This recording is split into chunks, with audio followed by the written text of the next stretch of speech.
আবার দ্বিতীয় দিনও দেখলাম রাসূল বললেন এখন একজন ব্যক্তি এখানে আগমন করবেন, তিনি হয়েছেন বেহেশতবাসী। তখন দেখলাম সেই সাহাবী গতকালকে যিনি আসছেন আজকেও তিনি আসলেন। তৃতীয় দিনও রাসূলুল্লাহ সাল্লাল্লাহু আলাইহি ওয়াসাল্লাম একই কথা বললেন যে তোমাদের সামনে এখন যেই ব্যক্তি আসবেন তিনি হচ্ছেন জান্নাতবাসী।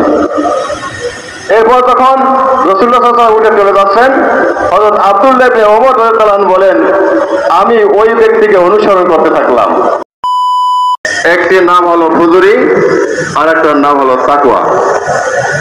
যে ব্যক্তি আত্মাকে ফুজুরি থেকে পবিত্র করবে সে সফল কাম হবে, আর যে উভয়কে গড়ায় রাখবে সে পরকালে বিনষ্ট হবে, ধ্বংস হবে। কিতাবের ভাষায় এই ফুজুরিকে মুহলিকাত বলা হয় আর তাকওয়াকে মুনজিয়াত বলা হয়। মুহলিকাত শব্দের অর্থ ধ্বংসকারী সমূহ, অর্থাৎ মানুষের আত্মার ভিতরে এই মুহলিকাদের বদ আখলাকগুলো থাকলে তার জীবনের সমস্ত ইবাদত বন্দেগী সব শেষে ধ্বংসপ্রাপ্ত হবে, আখিরাতে আল্লাহর কাছে নাজাত পাবে না। এই 10 মুহলিকাদের ভিতর থেকে সবচেয়ে ভয়ানক একটা আত্মার বদ আখলাকের নাম হচ্ছে হাসাদ বা হিংসা। এই হাসাদ বা হিংসা সম্বন্ধে মুজাদ্দিদ আজম হযরত হাতেম আলী রাহমাতুল্লাহ আলাইহি তাসাউফ শিক্ষা 6ষ্ঠ খণ্ডের ভিতরে বিস্তারিত বিবরণ দিয়েছেন। আরো অন্যান্য কিতাবও হাসাদ সম্বন্ধে ব্যাপক আলোচনা রয়েছে। সংক্ষিপ্ত আকারে নায়েব রাসূল আমাকে বলার জন্য নির্দেশ করেছেন, তাই আমি বিস্তারিত না গেলেও সংক্ষেপে বলার চেষ্টা করবো ইনশাআল্লাহ। মানুষের ভালো অবস্থা বা উন্নতি দেখিয়া মনের ভিতরে 2 ধরনের হালত পয়দা হয়। একটির নাম হচ্ছে হাসাদ, অন্যটির নাম হচ্ছে গিবতা। এখন আমাদের জানতে হবে হাসাদ কাকে বলে। হাসাদ মানে পরশ্রী কাতরতা, অর্থাৎ কাহারও উন্নতি বা ভালো অবস্থা দেখিয়া মনে মনে অসহ্য হওয়া এবং এই কামনা করা যে তাহার এই ভালো অবস্থা না থাকুক। অন্তরের এই হালতটির নাম হচ্ছে হাসাদ। পক্ষান্তরে যদি কারো কোনো ভালো অবস্থা বা উন্নতি দেখিয়া অসহ্যকর না হয় এবং এই কামনা না করে যে তাহার এই অবস্থাটা চলিয়া যাক, বরং এই চিন্তা করে যে তাহার উন্নতির মতো তাহার ভালো অবস্থার মতো আমারও এই অবস্থা হাসিল হোক, এটার নাম হচ্ছে গিবতা বা মুনাসাবাত। এটার বাংলা অর্থ হলো প্রতিযোগিতা। তাহলে আমরা 2টা সংজ্ঞা জানতে পারলাম। একটা হলো হাসাদ, যেটা অন্যের উন্নতি দেখে অসহ্য এবং ধ্বংসের কামনা করা, আর একটা হলো অন্যের উন্নতির ন্যায় নিজেকে উন্নত করার জন্য কামনা করা, অমুকের মতো আমারও উন্নতি হোক, এটা হলো গিবতা। গিবতা করা কি আমাদের জানা দরকার। যে নিয়ামতের দর্শনে গিবতা আসে যে অমুকে দিনের ভিতরে এলেমের উন্নতি হয়েছে বা কারো আমল উন্নতি হয়েছে, এই বিভিন্ন বিষয়ে কারো উন্নতি দেখে মনের ভিতরে কি আসে, গিবতা আসে। যদি নিয়ামতটি দিনই হয় এবং সেটা হাজির করা কিতাবের মুআফিক, কিতাবের ধারায় ওয়াজিব হয়, যেমন নামাজ, যাকাত, রোজা, হজ ইত্যাদি, তাহলে এই বিষয়ে গিবতা করা ওয়াজিব। আর যদি নিয়ামতটি নফল হয় তাহলে গিবতা করা মুস্তাহাব। আর যদি নিয়ামতটি হয় কোনো দুনিয়ার বিষয় তাহলে গিবতা করা মুবাহ। আপনার ইচ্ছা দিন, গিবতা করলেও গুনাহ নেই, না করলেও গুনাহ নেই। এই গিবতা সম্বন্ধে একটি উদাহরণ দেওয়া যায়। একদিন রাসূলুল্লাহ সাল্লাল্লাহু আলাইহি ওয়াসাল্লামের কাছে সাহাবায়ে কেরাম বসেছিলেন। হযরত আনাস রাদিয়াল্লাহু বলেন আমাদের সম্মুখে রাসূলুল্লাহ সাল্লাল্লাহু আলাইহি ওয়াসাল্লাম আলোচনা করতেছিলেন। বললেন এখন এইখানে যে ব্যক্তি আগমন করবেন এই লোকটা বেহেশতবাসী। তখন একজন আনসার সাহাবী সেখানে উপস্থিত হইলেন এবং সালাম করলেন। তখন আমরা তাকে চিনে রাখলাম। আবার দ্বিতীয় দিনও দেখলাম রাসূল বললেন এখন একজন ব্যক্তি এখানে আগমন করবেন, তিনি হয়েছেন বেহেশতবাসী। তখন দেখলাম সেই সাহাবী গতকালকে যিনি আসছেন আজকেও তিনি আসলেন। তৃতীয় দিনও রাসূলুল্লাহ সাল্লাল্লাহু আলাইহি ওয়াসাল্লাম একই কথা বললেন যে তোমাদের সামনে এখন যেই ব্যক্তি আসবেন তিনি হচ্ছেন জান্নাতবাসী। এরপর তখন রাসূলুল্লাহ সাল্লাল্লাহু আলাইহি ওয়াসাল্লাম উঠে চলে যাচ্ছেন, হযরত আব্দুল্লাহ ইবনে ওমর রাদিয়াল্লাহু আনহু বলেন, আমি ওই ব্যক্তিকে অনুসরণ করতে থাকলাম।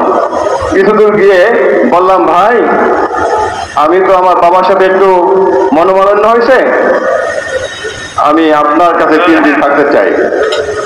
আপনি যদি অনুমতি দেন তাহলে আমি আপনার কাছে 3 দিন থাকবো। এর মধ্যে হয়তো আমার বাবার সাথে আমার মীমাংসা হয়ে যাবে। আচ্ছা ঠিক আছে, থাকুন।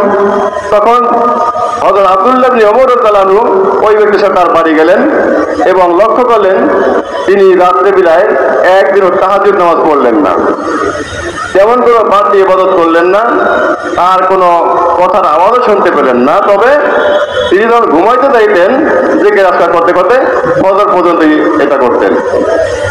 তো দেখলাম যে 3 দিনের ভিতরে অতিরিক্ত আমল বলতে তার বেশি কিছু নেই। তখন 3 দিন শেষ হয়ে গেল, আমি জিজ্ঞাসা করলাম, না আমি বের হইলাম বাসা থেকে, তার সাক্ষাৎ হইল, ভাই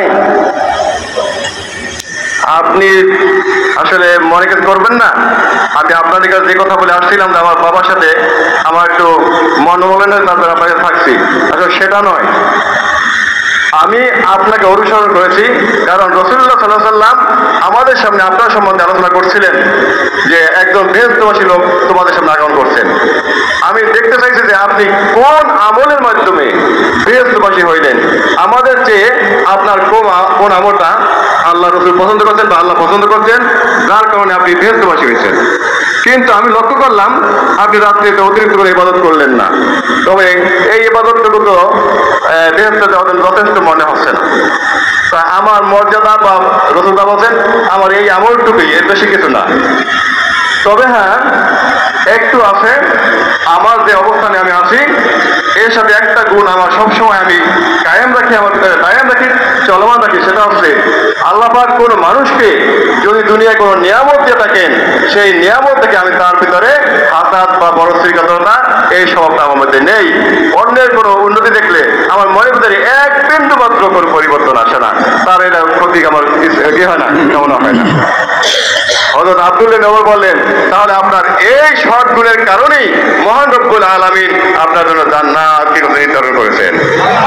এত বড় একটা বিষয়, এটা আমার পক্ষে হাসিল করা আমি সহজ মনে করি না। আপনার এই গুণের কাছে আমি হেরে গেলাম। তাহলে কিসের কারণে জান্নাত পাইল ভাই? হাসাদ না থাকার কারণে। এখন গ্রেপ্তার সম্বন্ধে, এটা কিন্তু গ্রেপ্তার করছে তিনি, ওই ব্যক্তির মতো আমি হব। আব্দুল্লাহ ওমর চাইলেন কি ওই ব্যক্তি কোন আমলটা আমাকে বেশি আছে আমি সেটা করব, তাই তিনি তার অনুসরণ করছেন। এবার আসি হাসাদ করা কি। গ্রেপ্তার করা পাইলাম, হাসাদ করা কি? পবিত্র কোরআনে মহান রব্বুল আলামিন 113 সূরা ফালাকের শেষ আয়াতে বলেন, অহিংসাতে হাসিদিন ইযা হাসাদ, হিংসুক যখন হিংসা করে তাহার ক্ষতি থেকে তোমরা আল্লাহর আশ্রয় প্রার্থনা করো। কারণ কোন মানুষ যদি কারো ক্ষতি চায় তখন তার ক্ষতি থেকে বাঁচার জন্য আল্লাহর সাহায্য একান্ত প্রয়োজন। মহান রব্বুল আলামিনের এই বাণী এবং রাসূলুল্লাহ সাল্লাল্লাহু আলাইহি ওয়াসাল্লামের একটা হাদিসে প্রমাণ পায় হাসাদ করা কবিরা গুনাহ।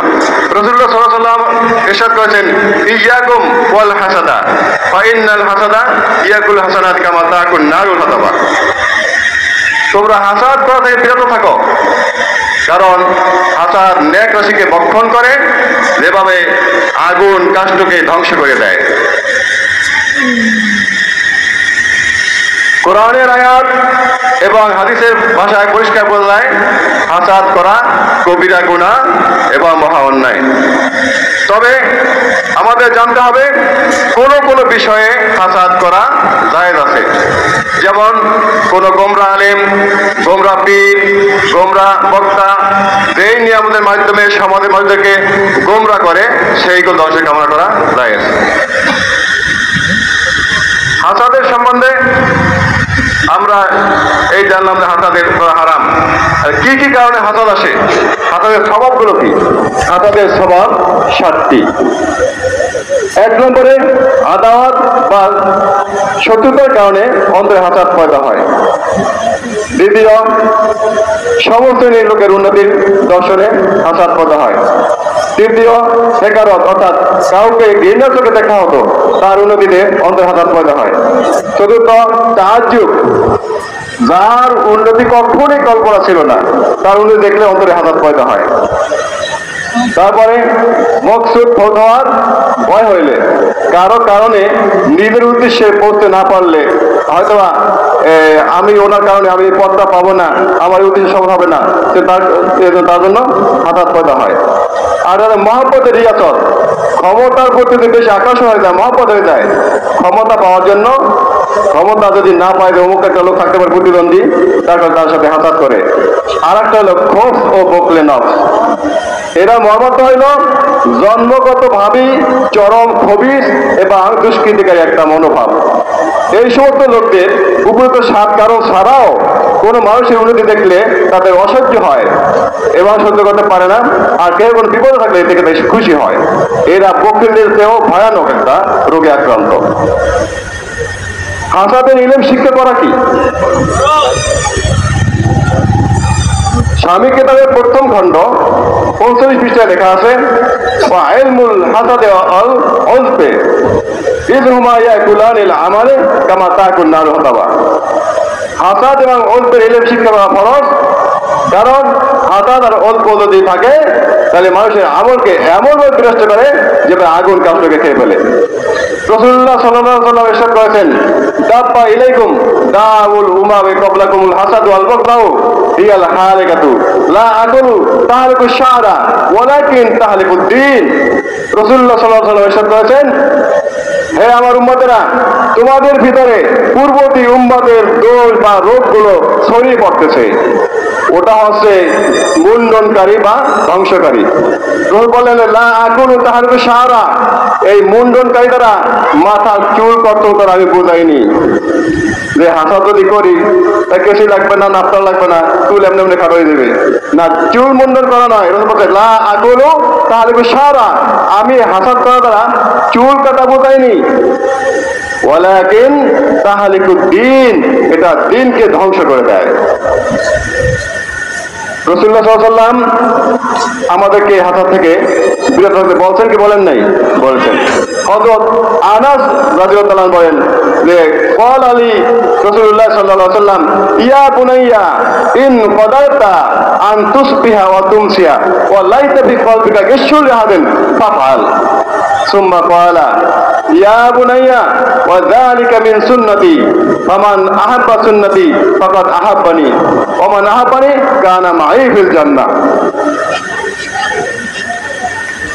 হযরত আনাস বিন মালিক রাদিয়াল্লাহু আনহু, যাকে খাদিমুর রাসূল বলা হয়, রাসূলুল্লাহ সাল্লাল্লাহু আলাইহি ওয়াসাল্লামের খেদমতগার ছিলেন, তিনি বলতেছেন, রাসূলুল্লাহ সাল্লাল্লাহু আলাইহি ওয়াসাল্লাম আমাকে মহব্বত করে বললেন, ইয়া বুনাইয়া, হে আমার বৎস, হে ছেলে, ইন কদারতা আন তুসবিহা ওয়া তুমসিয়া, যদি তুমি পারো সকাল যাপন করো, রাত্রি উদযাপন করো, ওয়া লাইসা ফি কলবিকা গিশুন লিহাদিন, যে এমন ভাবে তুমি সকাল করলা, এমন ভাবে সন্ধ্যা করলা, তোমার অন্তরে কারো প্রতি কোনো হিংসা বিদ্বেষ নেই। ওয়া লাইসা ফি কলবিকা গিশুন লিহাদিন, তোমার অন্তরে কারো প্রতি হিংসা নাই, বিদ্বেষ নাই, শত্রুতা নাই, কিছুই নাই। ফাফআল, তাহলে তুমি এভাবেই করতে থাকো, এভাবেই করতে থাকো। সুম্মা ক্বালা, আবার বললেন, ইয়া বুনাইয়া, হে আমার ছেলে, তুমি জেনে রাখো, ওয়া যালিকা মিন সুন্নতি, আর এটাই হচ্ছে আমার সুন্নাত, আমার তরিকা, আমার রীতি, আমার চরিত্র, আমার বৈশিষ্ট্য। ওমান আহাব্বা সুন্নতি, যে ব্যক্তি আমার এই সুন্নতকে মহব্বত করবে, এই আদর্শ ধারণ করবে, ফাকাদ আহাব্বানি, সে আমাকে মহব্বত করে। ওমান আহাব্বানি, যে ব্যক্তি আমাকে মহব্বত করে, কানা মাই ফিল জান্নাহ, সে অবশ্যই আমার সাথে জান্নাতে থাকবে। কোন গুণের কারণে? হাসাদ বর্জন করার গুণের কারণে। এটা নবীর সুন্নাত, এই নবীর আদর্শ, এই যে নবীর রীতি, এই যে নীতি, বলতে এই গুণ যার মধ্যে হাসিল হবে, হাসাদ মুক্ত, উদ্ভ মুক্ত, রিয়া মুক্ত, মুহলিকাত মুক্ত, মুনজিয়াত যুক্ত জীবন তার হবে, সে হবে রাসূলের সত্যিকারের উম্মত, সত্যিকারের মহব্বত করে নেওয়ালা। আমরা তো সুন্নাত বলতে অনেক কিছু ছোট ছোট জিনিস বুঝি, বড় সুন্নাত কোনটা? অজালিকা মিন সুন্নতি, এটাই তো আমার সুন্নত। রাসূলুল্লাহ সাল্লাল্লাহু আলাইহি ওয়াসাল্লামের বাণী অনুযায়ী আমাদের জীবনযাপন করতে হবে। হাসাদের আলামত কি? ঝগড়া, কলহ, দলাদলি ইত্যাদি সবই হাসাদের আলামত। এলাজ কি? এলাজ হচ্ছে দুই প্রকার। হাসাদ এলাজ দুই প্রকার, এলমি আর আমলি। এলমি এলাজ হলো তাকদীরের উপর রাজি খুশি থাকা। যাহার উন্নতি হয়েছে মনে করতে হবে তার তাকদীরে আল্লাহ পাক এই উন্নতি লিখেছিলেন। এখন আমি যদি তার প্রতি হাসাদ করি, আল্লাহ তাআলা তাকদীর উপর আমার নারাজি প্রকাশ করা হয়। আর আমল এলাজ হইল যাহার সাথে হাসাদ আসে, যাহা ধ্বংস করতে মনে চায়, তার সাথে মিলেমিশে চলা এবং তার প্রশংসা করা। আল্লাহ পাক আমাদের সকলকে খাঁটি ন্যায়বতের হাতে হাত দিয়ে ইলমে তাসাউফের সঠিক শিক্ষা লাভ করে আমাদের আত্মার ইসলাহ করার তৌফিক দান করুন। আমিন। আসসালামু আলাইকুম ওয়া রাহমাতুল্লাহি ওয়া বারাকাতুহু।